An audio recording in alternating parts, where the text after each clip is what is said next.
de Santos, sociólogo portugués, profesor catedrático, director del Centro de Estudios. Él en su texto nos plantea un objetivo. Él dice que el mundo sí se subdivide entre los países y nos explica cómo la universalidad solo queda en lo teórico. Pero para esto tenemos que preguntarnos qué es epistemología. La epistemología es la teoría o la filosofía del conocimiento, es decir, se interesa por los métodos, el origen, la relación con la realidad histórica. Pero ¿por qué del sur? Él nos dice que habla del conocimiento entre las relaciones de cada país y por eso hay jerarquía entre países. Él nos plantea 4 tesis o 4 métodos para su texto. Primero nos habla sobre lo natural. Dice que lo natural no se debe separar del hombre, que el objeto más el sujeto se complementan y no se deben separar. La segunda nos dice que es la especialización del conocimiento. Se debe enfocar el conocimiento local, resolver problemas locales para que no se pierda el objeto de estudio y así después compartirlo con otros países. En el tercero nos habla sobre la distinción entre el objeto y el sujeto. El sujeto, como investigador, no debe ser objetivo, siempre tiene que estar interrelacionado con los enfoques de su país. El cuarto nos habla sobre el sentido común. El sentido común se desvirtúa y esta herramienta se debe adquirir porque es de gran conocimiento. Para estos métodos nos plantea unas soluciones, para estas tesis nos plantea unas soluciones. En la primera nos dice que la política está inerte a todas nuestras acciones, es decir, que ésta tiene que llegar a los acuerdos entre países y esto nos da un igual a relaciones complementarias entre países. Y en la segunda nos dice que los conocimientos pueden ser complementarios y no jerarquizar el conocimiento. Epistemología del Sur es la propuesta de Boaventura de Sousa Santos, pero el asunto aquí son las epistemologías, en plural.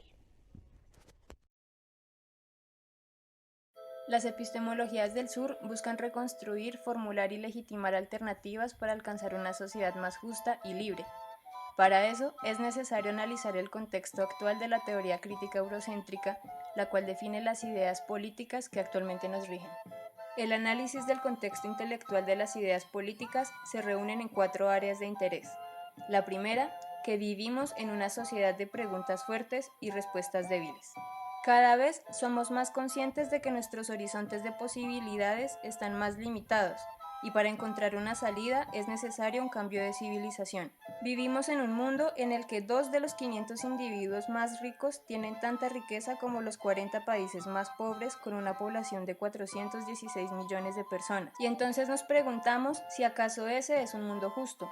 Sin embargo, las respuestas que tenemos no son convincentes y no corresponden a las necesidades reales de la mayoría de la población. La segunda nos dice que vivimos en una gran contradicción entre las medidas urgentes y el cambio civilizatorio. Por una parte, vemos cómo las condiciones de vida actuales y las reuniones por el cambio climático de Copenhague y de Cancún nos hablan de la urgencia por cambiar las cosas. Sin embargo, nos parece que los cambios tienen que ser de civilización, de largo plazo, ya que la situación actual no se resuelve en 3 años porque no estamos hablando de producción material, sino de mentalidades, de sociedades, de maneras de vivir y de convivir. La tercera nos dice que hemos perdido los sustantivos y nos quedamos con los adjetivos. En los últimos 30 años, la teoría crítica ha ido perdiendo todos los sustantivos hasta quedarse ahora con los adjetivos. Es decir, si la teoría convencional habla de democracia, nosotros hablamos de democracia participativa, radical o deliberativa. Si la teoría convencional burguesa habla de desarrollo, nosotros hablamos de desarrollo democrático, sostenible y alternativo. Si la teoría convencional habla de derechos humanos, nosotros hablamos de derechos humanos colectivos, interculturales o radicales. Claro que los sustantivos no son propiedad del conocimiento y del pensamiento burgués o convencional. Las clases populares pueden utilizar instrumentos hegemónicos como los derechos humanos o la democracia de una manera contrahegemónica. La cuarta es la relación fantasmal entre la teoría y la práctica. La teoría crítica ha propuesto una serie de alternativas con sujetos históricos conocidos, pero realmente quienes han producido cambios progresistas en los tiempos más recientes han sido precisamente grupos sociales totalmente invisibles para la teoría crítica eurocéntrica. Estos grupos son las mujeres, los indígenas, los campesinos, los gays y lesbianas y los desempleados y la gente del común, que no viven en las grandes ciudades urbanas, sino que viven en aldeas muy remotas en los Andes, en las sabanas de África o en la selva de la India. No se organizan en partidos y sindicatos como estábamos acostumbrados y no hablan en lenguas coloniales como portugués, español, inglés, francés o alemán. Además, cuando traducimos estas lenguas nacionales a las lenguas coloniales, no salen los conceptos que podríamos esperar como socialismo o comunismo, sino que salen conceptos como dignidad, respeto, autodeterminación, territorio. Es por eso que se produce una relación fantasmal entre la teoría y la práctica, ya que la teoría no habla con la práctica y la práctica no habla con la teoría.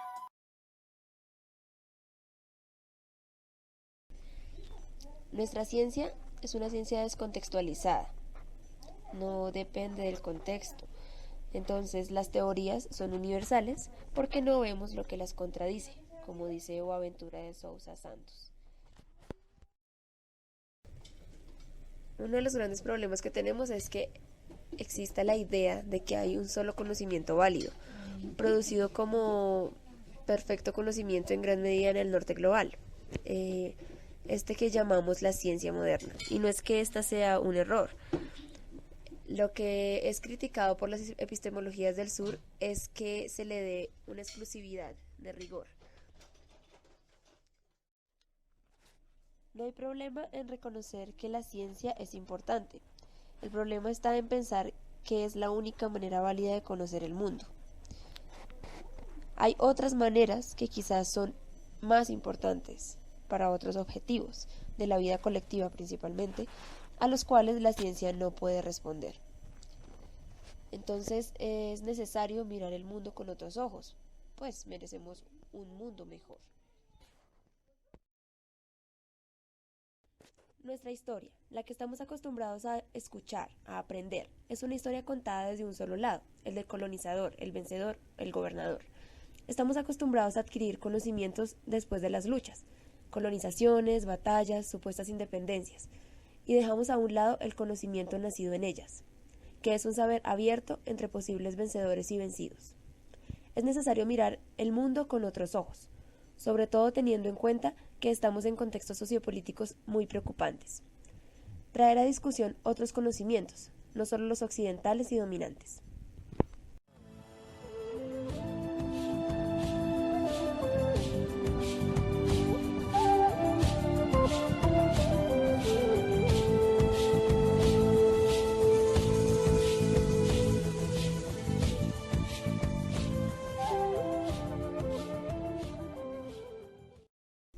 El sur del que hablamos no es un sur geográfico, es una metáfora de sufrimiento humano injusto. Hay que entender además que hay un sur dentro del norte, y estas son las élites del sur. El sur al que nos referimos es más bien un sur antiimperial, el sur de los que sufren las injusticias del capitalismo, del colonialismo y del patriarcado. Boaventura de Sousa Santos y las epistemologías del sur nos invitan a vivir con la diversidad y celebrar la diversidad, no a sufrir la diversidad.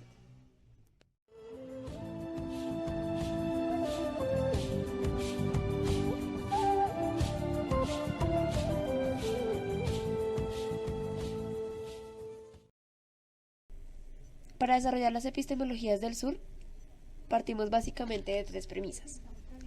La primera es que la comprensión del mundo es mucho más amplia que la comprensión occidental del mundo. Debemos mirar la experiencia del mundo. La segunda, que la diversidad del mundo es infinita.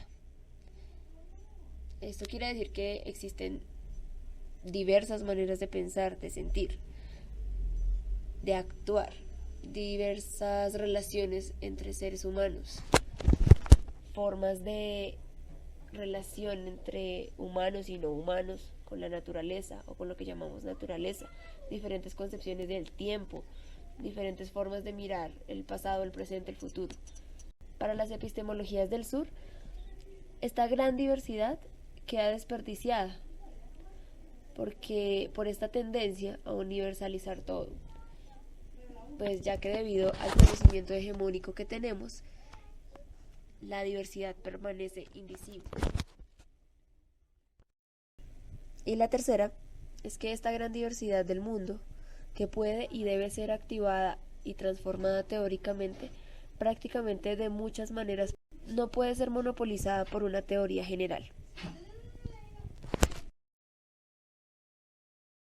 Las epistemologías del sur buscan rescatar realidades que fueron declaradas como no existentes, conocimientos ancestrales, otras formas de construcción de la naturaleza.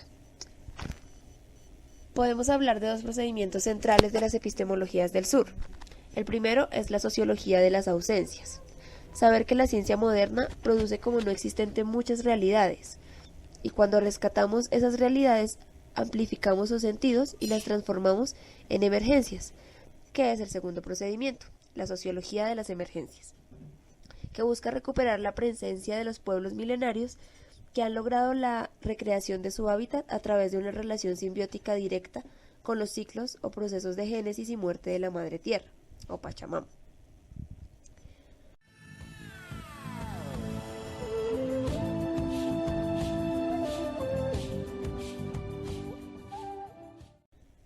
Son emergencias como las que vemos en Ecuador y Bolivia, por ejemplo, donde se han hecho construcciones alternativas al desarrollo, donde se ve una concepción distinta de la naturaleza.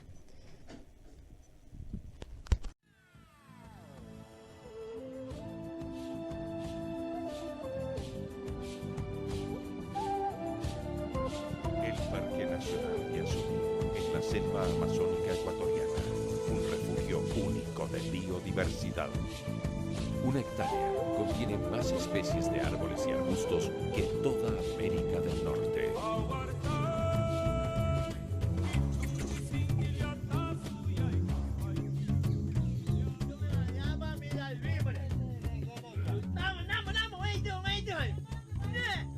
Alberga a dos grupos indígenas aislados, los Tagaeri y Taromenane, que habitan junto con los Waorani el Parque Nacional.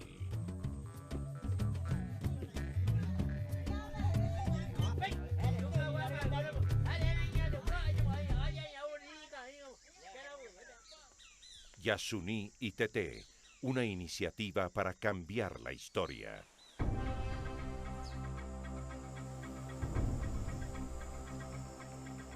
Ecuador ha propuesto al mundo un esquema pionero e innovador para afrontar el reto del cambio climático y el futuro de la humanidad. Propone dejar los 846 millones de barriles de petróleo que están en el bloque ITT en el subsuelo del Parque Yasuní y así evitar la emisión de 407 millones de toneladas métricas de carbono a la atmósfera, que se producirían por la quema de esos combustibles fósiles.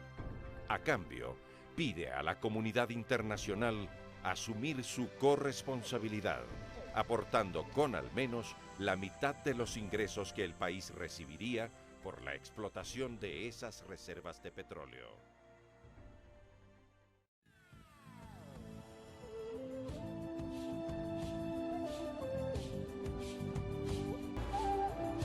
Lo que de nosotros es un sueño, la autonomía indígena originaria, donde estamos queriendo llevar adelante aquí en Bolivia. No queremos ser ricos, no queremos tener movilidad de lujo, no queremos tener casas de lujo, no, sino todos queremos vivir bien. Esa es la suma causa.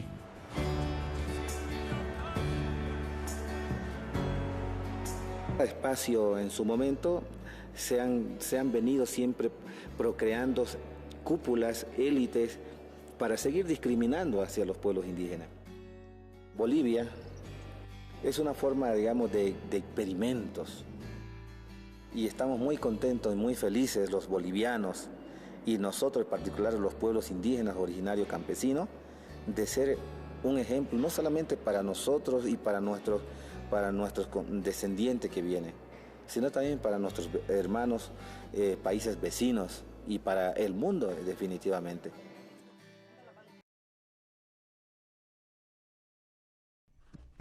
Decimos entonces que la comprensión del mundo es mucho más amplia que la comprensión occidental del mundo. Esto nos da una idea que Boaventura de Sousa Santos determina la ecología de los saberes.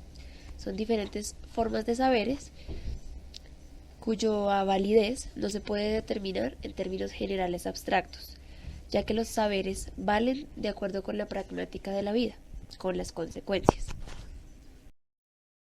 Si yo quiero ir a la luna, necesito de conocimiento científico. Si quiero proteger la biodiversidad, yo necesito de conocimiento indígena. Yo necesito los dos, para diferentes objetivos. Y uno, lo que me permite uno, no me permite hacer lo que otro hace. Porque hay límites acá, los límites externos. Y obviamente tampoco puedo ir a la luna con el conocimiento indígena. Quizás puedo, pero de una manera espiritual, no con juguetes, no con astronautas. Se puede ir a la luna quizás con el conocimiento indígena, pero de otra manera. Entonces los diferentes saberes significan también que no hay una forma de ignorancia, hay varias ignorancias. Y que nosotros, al enseñar, por ejemplo, en nuestras facultades, estamos a enseñar un conocimiento, pero podemos correr el riesgo de estar a crear ignorancia en nuestros estudiantes. Y que la ignorancia deja de ser un punto de llegada, un punto de partida para ser un punto de llegada. Si nosotros no tenemos cuidado, yo cuento siempre la historia de mi asistente, Arhuaca, de Colombia, y que tengo que contarla aquí porque puede ser útil, tantas veces la conté, ustedes la conocen, pero es importante que sepa que es de estudiante de Derecho. En la unidad es mi asistente en la investigación que estábamos realizando, llega a mi oficina a llorar. Yo decía, ¿por qué lloras? Lloras a Elizabeth. Ah, porque vengo de la clase de Derecho Civil, y el profesor estaba hablando del derecho civil y de la propiedad individual y de la tierra, y diciendo que la tierra es un bien natural, que se compra y se vende, y esto es muy importante, que es inmueble, es distinto los muebles, etcétera, etcétera. Y yo levanté mi brazo y dijo, profesor, en mi comunidad no es así. En mi comunidad la tierra no nos pertenece, nosotros pertenecemos a la tierra. Entonces la tierra no se puede comprar ni vender. Y el profesor le contestó, mira, yo estoy aquí a enseñar el Código Civil, no me interesa otra cosa. Y él llegó a mi oficina llorando. Yo le expliqué, mira, aquí está, este profesor, al desvalorizar tu conocimiento ancestral indígena, te está produciendo ignorancia. Te está diciendo que ese conocimiento no es válido. Y por eso, enseñando el Código Civil, te está produciendo activamente que seas ignorante de tu propio derecho. Entonces lo que tienes que hacer es ser mejor que tu profesor. Es conocer el derecho civil, por supuesto que es importante, pero no olvidar y seguir trabajando con tus conceptos ancestrales.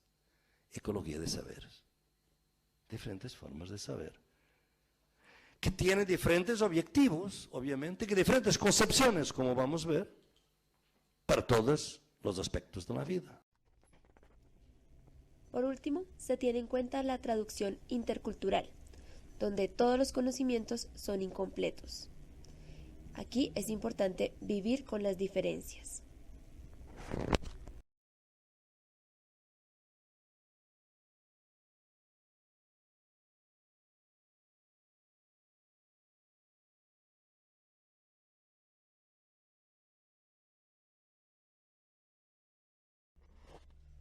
Desde la conquista y el comienzo del colonialismo moderno, hay una forma de injusticia que funda y contamina todas las demás formas de injusticia, que pues hemos reconocido en la modernidad.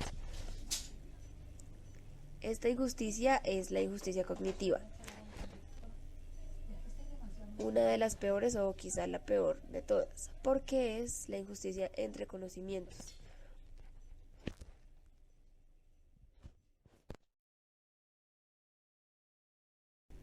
Básicamente necesitamos Las epistemologías del sur, porque no hay justicia social global sin justicia cognitiva global.